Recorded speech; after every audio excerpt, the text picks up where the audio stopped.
Salut! Bon, alors on parle aujourd'hui, comme tu peux le voir, du chevalier ou cavalier de coupe. Je veux évoquer ici qu'il y a une playlist complète sur cette chaîne YouTube qui est conçue pour être regardée dans l'ordre, où j'explique l'un après l'autre tous les arcanes majeurs, puis toute la suite des bâtons, et en ce moment, je suis en train un peu de décortiquer avec toi toute la suite des coupes. Donc si tu veux commencer depuis le commencement, je te mets la playlist en lien en dessous.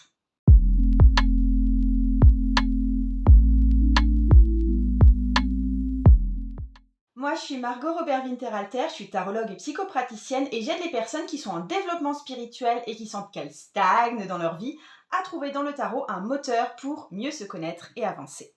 Je commence par la carte dans le tarot de Marseille. La différence qu'il y a entre le tarot de Marseille expliqué par Jodorowsky et les autres systèmes tarologiques, c'est que le chevalier est vu comme le degré le plus abouti des personnages de la cour, avec en fait l'ordre du plus ou moins mature. Dans le tarot de Marseille, c'est le moins mature, c'est le page, ensuite on a la reine, ensuite on a le roi et ensuite, dernier degré, on a le cavalier. Et ça va à l'inverse du système plus connu qui est le système des cartes à jouer et également le système de Rider-Waite-Smith qui est le page de coupe, ensuite on a le cavalier de coupe, ensuite on a la reine de coupe et ensuite on a le roi de coupe dans l'ordre hiérarchique d'évolution ou de maturité. Donc ici, avec ce cavalier de coupe Marseille, on voit le cavalier comme un personnage en évolution ou en crise qui permet de sortir en fait de sa suite pour aller vers une autre suite. Ici, il va tendre vers la suite des deniers. Et du coup, il semble suivre la coupe qu'il tient, comme si l'amour était son guide. Il suit juste une impulsion et il entre en douceur dans, tu vois, le monde de l'incarnation avec les deniers. La voie de l'amour arrive à son terme et ça va devenir une force concrète. On est face par exemple à une action d'un missionnaire, une entreprise humanitaire, le fait de réparer des erreurs qu'on a commises, le fait de demander pardon à une personne, le fait de pratiquer une bonne action, le fait d'être dans l'amour, de faire l'amour, d'être en amour avec quelqu'un, le fait de se mettre au service du monde, par exemple aussi de devenir guérisseur. En fait, là, ça va évoquer tous les chemins où l'amour devient une force concrète. Pour revenir à quelque chose de plus général que juste l'aspect Marseille des choses, je vais prendre le cavalier de coupe, le chevalier de coupe, dans le Rider-Waite-Smith, qui est quand même la forme peut-être la plus connue quand on emploie les mineurs dans son jeu. Donc au niveau de son caractère, ce monsieur est un jeune homme charmant et intelligent. Il a vraiment un don pour les relations humaines, il inspire et il motive les autres. Il a un sens du style et de l'esthétisme, il a beaucoup de charme, il va être physiquement attirant et il aime être le centre de l'attention. Il est charmant quand il est au sein d'un groupe, il peut être vraiment très fin d'esprit.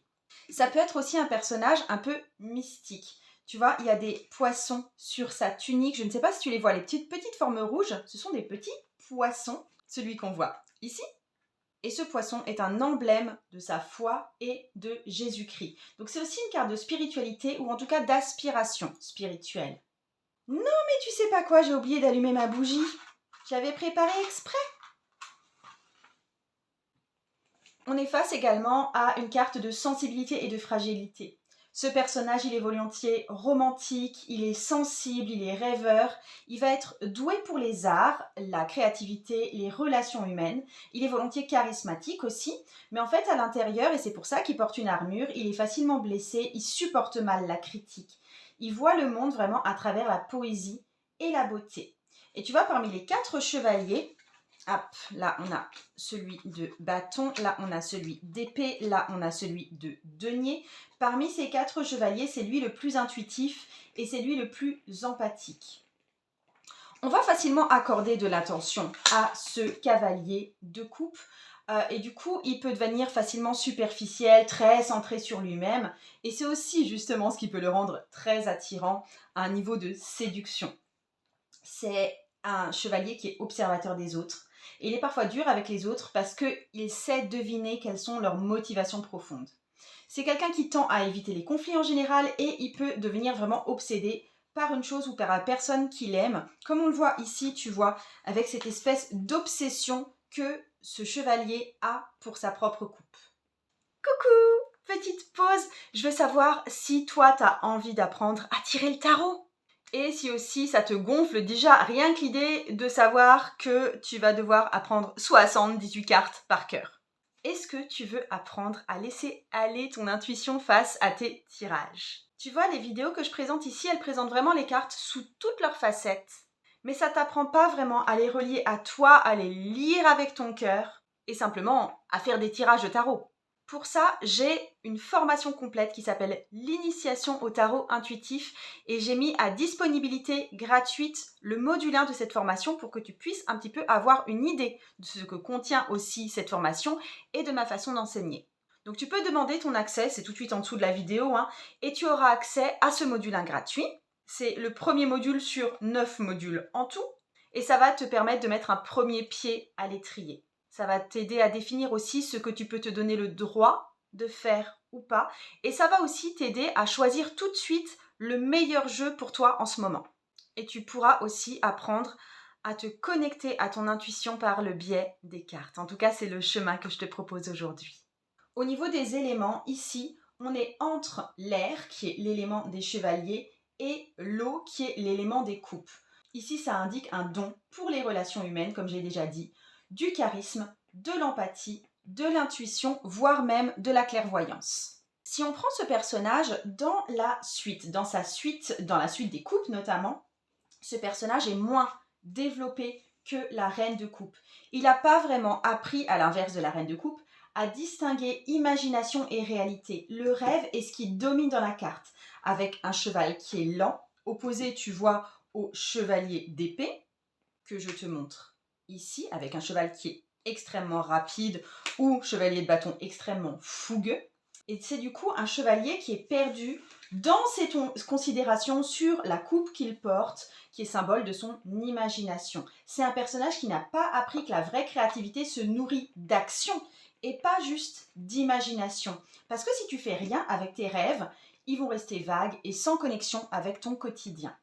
Lui, rien ne sort de sa coupe, à l'inverse du page de coupe, et il ne va pas transformer sa coupe en quelque chose de plus grand et de plus beau comme la reine de coupe, où il y a une coupe qui est excessivement ornée. Donc le chevalier, c'est normalement une carte d'action et d'implication, mais avec cet élément eau, qui est un élément passif, ce chevalier a du mal à concilier les deux pôles d'action et d'imagination. Et puisqu'il ne s'implique pas vraiment dans le monde, il empêche son imagination de produire quoi que ce soit. Ça va rester une carte souvent relativement stérile en termes d'action et d'impact sur le monde. J'en viens à la carte dans le tarot de Thoth. Donc en fait, les personnages à la cour du tarot de Thoth sont très très largement définis par leur aspect astrologique. Et ici, on est face à un personnage qui est aux 2/3 Scorpion et pour 1/3 Balance. Donc on voit dans cette carte beaucoup de force et de potentiel, mais en même temps, ce personnage, par sa force, il va porter les attributs un peu du méchant tel qu'on le conçoit dans les histoires, dans les films. Tu vois, il y a un serpent qui sort de la coupe, on a un symbole de puissance avec le casque sur lequel il y a un aigle, une petite statue d'aigle. Il y a un aigle très puissant qui lui sert de monture. Donc là aussi, on est dans le caractère à la fois actif de l'air et aussi dans le caractère passif de l'eau. Et on voit que c'est une combinaison qui n'est pas forcément aisée. Tu vois, il y a des sortes de bulles, comme si on débouchait une bouteille de champagne. On est face à un personnage qui est facilement tiraillé entre deux aspirations contradictoires. Cette carte, c'est aussi la carte de l'amour. C'est un peu Roméo qui est le cavalier en armure de lumière. C'est vraiment la carte des coups de cœur, de l'amour d'été, d'un amour adolescent qui change tout mais qui ne reste pas de façon durable dans nos vies. Donc ça va représenter l'amour romantique, pas forcément pour une autre personne, parfois c'est juste l'amour idéalisé ou même l'amour pour un chemin à prendre, pour un lieu, pour un but. C'est une carte qui nous demande de nous laisser guider par nos idéaux, un peu comme Galahad qui tient Saint Graal et qui se laisse guider par lui. De façon plus générale, c'est une carte qui représente l'amour, les histoires d'amour, les relations, l'amitié et aussi la connexion au divin. C'est un personnage qui peut être vraiment très attirant, très séduisant aux yeux des autres, pendant que lui, il est toujours en train de fantasmer sur quelque chose d'autre. Donc il peut se complaire dans la passivité en exagérant le fait de préférer rêver, de ne pas se laisser tenter, de ne pas se laisser séduire. Et du coup, il peut représenter un amoureux qui ne veut pas s'impliquer dans une relation, qui est très attirant, mais qui reste passif et lointain, voire narcissique. Et parfois, on a littéralement l'inverse. C'est l'image pour moi du cœur d'artichaut qui donne tout sans prendre en considération que les autres peuvent abuser de lui, le mener par le bout du nez, et en fait quand il voit l'amour, il ne voit plus rien d'autre. Je te renvoie ici à la vidéo que j'ai tournée la semaine précédente. C'est une vidéo pour t'apprendre à dire non. C'est une leçon d'égoïsme du chevalier de coupe. Et là, je te parle dans le fait d'être dans une posture. Ici, je parle vraiment du fait d'être dans une posture de toujours faire plaisir aux gens. Et je t'aide en fait à faire le cheminement du chevalier de coupe qui passe du don excessif à l'équilibre avec des conseils très concrets. Je te mets le lien en dessous si c'est quelque chose qui t'intéresse. Il y a une similarité dans ce chevalier de coupe avec la carte de la mort. Tu vois, la pose est la même, le cheval blanc est dans la même posture, il y a cette même impression de lenteur, de marche lente, et dans les deux, on est face à un symbole de transformation. On y a le casque ailé qui peut aussi représenter cette transformation, et en fait, ce chevalier, il n'est pas soumis aux responsabilités ou à son propre désir quand il suit une vision, quand il ne cherche pas à s'échapper de ce à quoi il fait face. Et du coup, il peut alors être très très profond au même titre que la carte de la mort et se servir de son énergie pour explorer son monde intérieur. Et j'en ai fini pour cette carte du chevalier ou cavalier de coupe dans le tarot. Donc le cavalier de coupe, c'est un personnage en évolution ou en crise qui tend vers la suite des deniers, qui est guidé par l'amour. Il est charmant, il est intelligent, il est sensible, il est romantique, mais il peut être aussi superficiel, immature, centré sur lui-même. C'est la carte qui va représenter l'amour, l'aspiration spirituelle, la connexion au divin et à la créativité. Et elle peut également symboliser la passivité et le rêve sans action concrète. N'oublie pas que tu as accès au module gratuit de l'initiation au tarot intuitif. C'est disponible pour toi dans les liens et le tarot peut changer ta vie.